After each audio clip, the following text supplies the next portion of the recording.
No relief in sight as fighting in Gaza enters the fifth day. The civilian death toll is mounting and humanitarian organisations are pleading for safe corridors. Governments around the world work to evacuate citizens caught up in the war in Israel. Ukrainian President Volodymyr Zelensky makes a surprise visit to Brussels, seeking support for more advanced weaponry in the war against Russia. Afghanistan's Herat province has been hit by a second strong earthquake within the space of a few days, with 130 reported injured in the latest tremor. Israel and Hamas continue to trade fire. Around 2,300 targets have been hit in Gaza since Saturday's attack by Hamas militants. Humanitarian groups are pleading for the creation of corridors to get aid into the Palestinian-run coastal strip. With the near-total blockade in place, aid organisations are warning that hospitals are overwhelmed with wounded people and are running out of supplies of food and water. Some of Israel's allies say the collective punishment of 2.2 million people, the vast majority of whom are innocent civilians, cannot be justified. Meanwhile, 2 Hamas senior officials have been confirmed dead. Israel's government has promised to hunt down the militant group after their surprise assault last Saturday. Diplomatic support is growing for Israel's Prime Minister Benjamin Netanyahu, who is talking about possibly forming a government of national unity in the crisis. US Secretary of State Antony Blinken is flying in on Thursday to show Israel has Washington's backing. The wave of militant attacks has shocked many. The discovery of dozens of bodies of families at Kfar Aza kibbutz near the border of Gaza has been condemned by US President Joe Biden as a, quote, act of sheer evil. Netanyahu's military has also targeted 2 Hezbollah observation posts in response to rockets launched from southern Lebanon and levelled the upscale Ramal neighbourhood in the heart of Gaza City, packed with shopping malls, restaurants, aid group offices and Hamas government ministries. Back home on safer ground. This group of around 200 Italians fled the violence in Israel after the Hamas militant group launched an unprecedented attack on Saturday. Foreign nationals are among the dead, injured and kidnapped. La giornata peggiore per noi che eravamo a Tel Aviv è stata sabato sera, perché c'era una concentrazione di 150 razzi tutti su Tel Aviv e sul nostro settore dove eravamo noi eravamo proprio in centro, quindi sentivi proprio queste esplosioni letteralmente a 1,2 chilometri dalla testa e sentivi la doppia esplosione contra aerei e missile. Governments around the world are working to evacuate their citizens as the violence escalates. About 500 Spanish residents have asked for help to leave.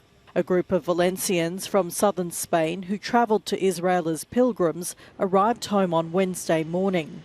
300 or so boarded a second flight from Tel Aviv. Several commercial airlines have cancelled services in and out of the city.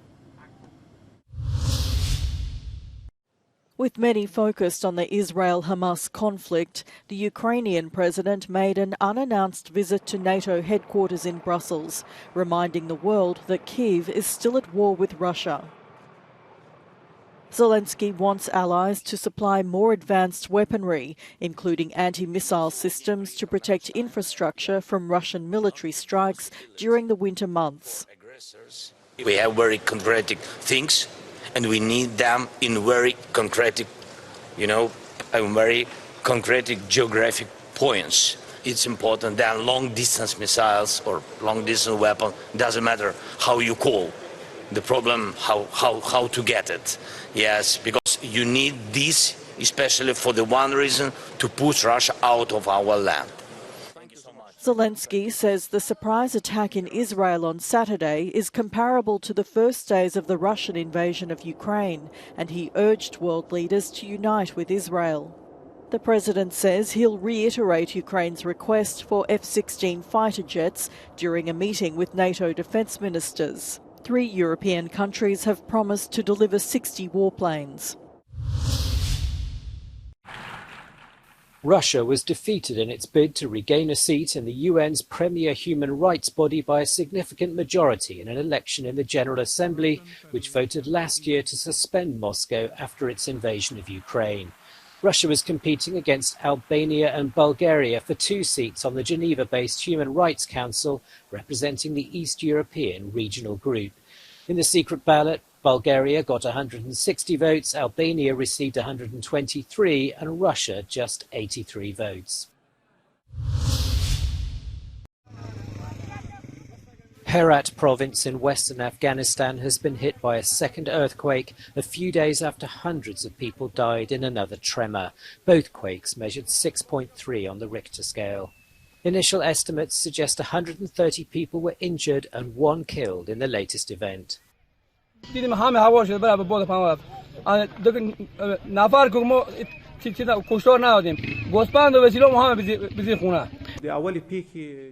Taliban had originally said 2,000 were killed in the first quake, but have now reduced the estimated total to over 1,000. In the region's main city, Herat, casualties from the latest earthquake have been arriving at hospitals for treatment. A second seismic event in a few days has brought a new wave of patients for doctors to treat. Their homes destroyed, many of their livestock killed, the survivors are forced to sleep in the cold. They're facing the task of rebuilding their lives as Afghanistan's winter approaches.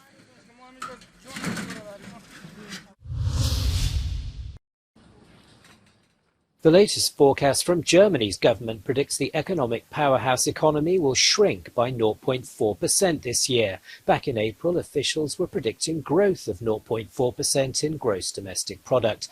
The economic ministry blames the energy price crisis and global economic weakness for its woes.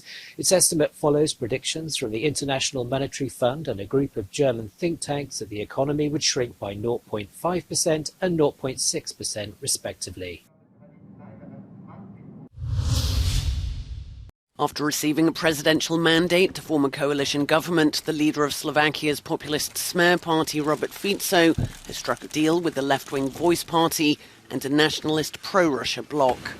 Smer topped last month's parliamentary election, paving the way for Fico to return as prime minister in partnership with Voice's Peter Pellegrini, who previously quit Smer in protest over a scandal. Fico has promised to stop military support for Ukraine and crack down on illegal immigration.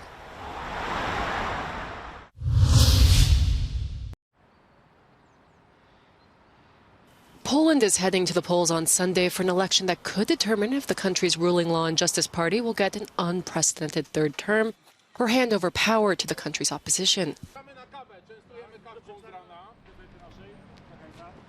Polska jest jak na rozjeździe trakcji kolejowej.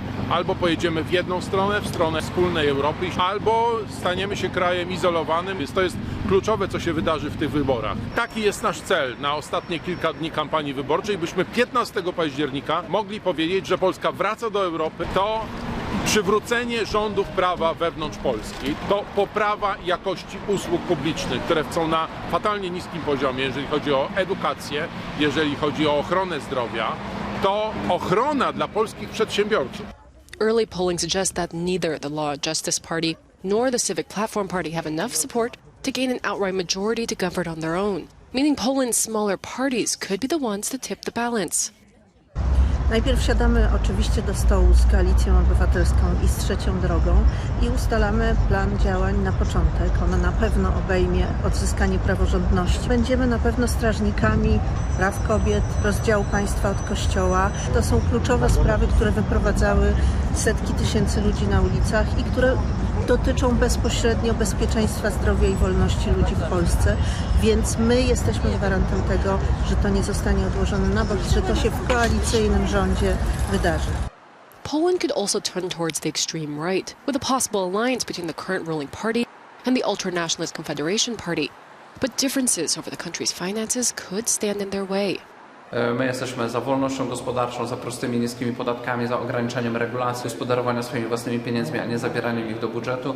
To znaczy hasła proprzedsiębiorcze, chrześcijańskie. Nie widzimy szansy na to, żeby nasze założenia programowe zrealizować, czy to z PiS-em, czy z Platformą. Dlatego spodziewamy się, że prawdopodobnie po wyborach będziemy w opozycji. To date, the election result is still difficult to predict, but everything seems to indicate that good cooperation within coalition will determine the stability of the future government. Magdalena Hodownik for Euronews from Warsaw. Europe's population is aging rapidly. Next year, it's estimated the over 65-year-olds will outnumber the under 15-year-olds, and habits and attitudes need to be adjusted accordingly. That's the message of a World Health Organization report, which advocates healthier lifestyles to ensure well-being in advanced years. The starting point is better eating, the report says, and governments should be doing more. To promote healthy diets, it's about reformulating foods, reducing the salt content of foods, eliminating trans fats, sugar consumption, also communication and public awareness campaigns specific to older adults could be beneficial, but also developing age-friendly environments through urban design and planning. Staying active and taking regular exercise is also crucial.